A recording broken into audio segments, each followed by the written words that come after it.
Hi viewers, I'm making this video because there are a few things that are deeply bugging me, and I thought it would be a really good idea if I expressed it and articulated it so that I would flesh the problem more precisely and would be able to maybe generate a solution. Well, that is what I hope to accomplish in this little video, but here it goes. So basically, my frustration is with the economic and political situation of my country, Nepal. That's simple, okay? But it's not as simple as you might think it is. You know, your country, if you are a Nepalese, your country and mine as well, is unimaginably poor compared to rest of the world. There are only a handful of few African countries and a few what else? Only few African countries that are poorer than Nepal. Maybe you can count it in your fingertips, but we are just lagging behind. We are just lagging far behind economically, socially, academically, technologically. Although the technological gap is been, decreasing continuously and rapidly as time progresses, but still we are just far behind the rest of the world. And on top of that, the economy is just dreadful, man. My country's GDP is dismal and people earn far fewer wage than compared to the rest of the world.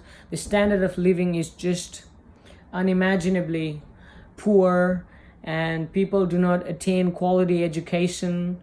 The quality of education is so poor that I think you go to school, I think that you go to a Nepali school to become a disciplined worker, to become a disciplined factory worker who does the same thing over and over again, who never challenges the authority, who has no ability to speak forthrightly and courageously, who has no self-esteem or who has no confidence, who has no worldly knowledge, who is not thoughtful and critical and judgmental and intelligent.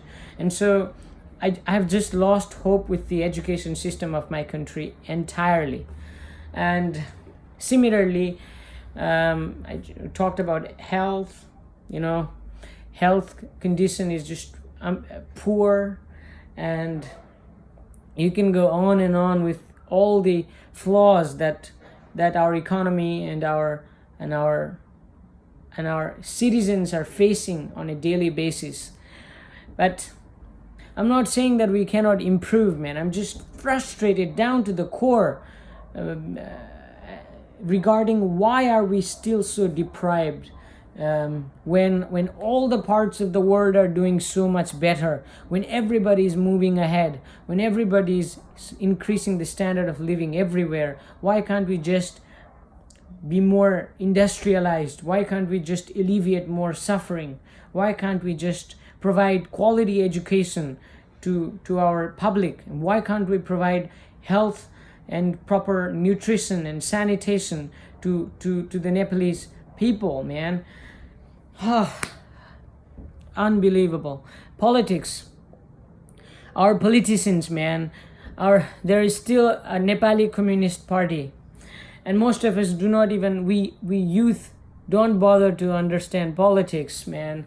But this is our mother. Nepal is our mother, and if we don't try to understand what our country is going through, then we are just ignoring our mother, man. And so some of our politicians uphold this communist ideology.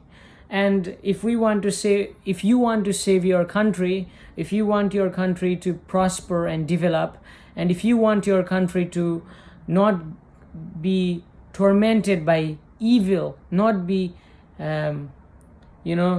economically flattened, and not And if you do not want your parents to be killed, your brothers to be martyred, then listen and try to understand what is going on to the best of your ability. And if you and I do not speak, and if you and I are just silent and just busy using social media, then our mother is dying, man. Our mother is being killed by vicious ideas and by vicious old people who are in position of power, who hold these ideologies, these siddhantas, these ideologies that are just cruel, mean, horrible, irrational, and genocidal, homicidal, murderous, man. And so I recently watched an interview by Pushpa Kamal Dahal, a very esteemed politician of Nepal Communist Party. And he was talking about revolution, man. Revolution all the time. He was talking about how he was stratifying us Nepalese into groups and trying to incite violence between one another, man. He was trying to stratify us into two groups. He only sees two groups, man. These ideologues, they don't see the gradations. They don't see thousands of levels. They only see two simple groups. So there is an upper class called bourgeoisie. So these are the people who hold means of resources, who are industrialist, elite individuals, who are factory owners, businessmen, and basically rich, educated people. And on the opposite side, there are people on the lower class called proletariat, or in Nepali, Sarvahara Varga. So these are the people who are economically deprived and uneducated and unadmired and lack nutrition, health, sanitation. Well, not all of that is their own fault, but some of it could be and is likely, because not everyone is a doctor, not everyone is a neurosurgeon, not everyone is an engineer, because it requires a tremendous amount of education and financial resources in order to attain those status positions. But it's not helpful to stratify us into two groups and to create these tribal entities and then to incite them to attack one another. This is terrible, man. And so what these ideologues, these politicians are doing is they are dividing us, man. We are we are like sheeps, bheda. We're like sheeps, man. They are dividing us into it serves their ideology, their siddhantas. It serves their ideology, and they will stay in power this way by fooling us Nepalese, by fooling us into believing that we are a member of a group. And so they divide us into these two groups and try to create this environment of hostility between one another, and they incite us to be violent to the other group. And so I think about it. Who are these bourgeoisies? Who are these capitalists? Who are these people of resources, man? They could be my father. What? My father is an oppressor? He is just trying to earn a good living. So am I. So are you. If you are a poor person, it's not because of choice. You are in a poor financial position. Because maybe your father was poor, maybe you didn't have good education, maybe you are unhealthy, maybe you were born that way, man. There are multiple reasons. It's not because there is one group of people who are always oppressing you. Because at the end of the day, all of us are trying to accrue as much resource as we possibly can. And so viewing this tendency as malevolent and oppressive is just vicious, bro. And so these politicians think we are fool. We Nepalese are idiots to believe everything, to succumb to their every ideology. But no, we cannot be silent forever. We cannot just keep our mouths shut and not revolt, because these people are just inciting us to be violent to another group, hypothetical group, because there is no group. What, rich people don't die, rich people don't suffer through cancer, rich bourgeoisie don't have depression? They don't go through medical altercations? Don't their children die someday? Don't they get hurt?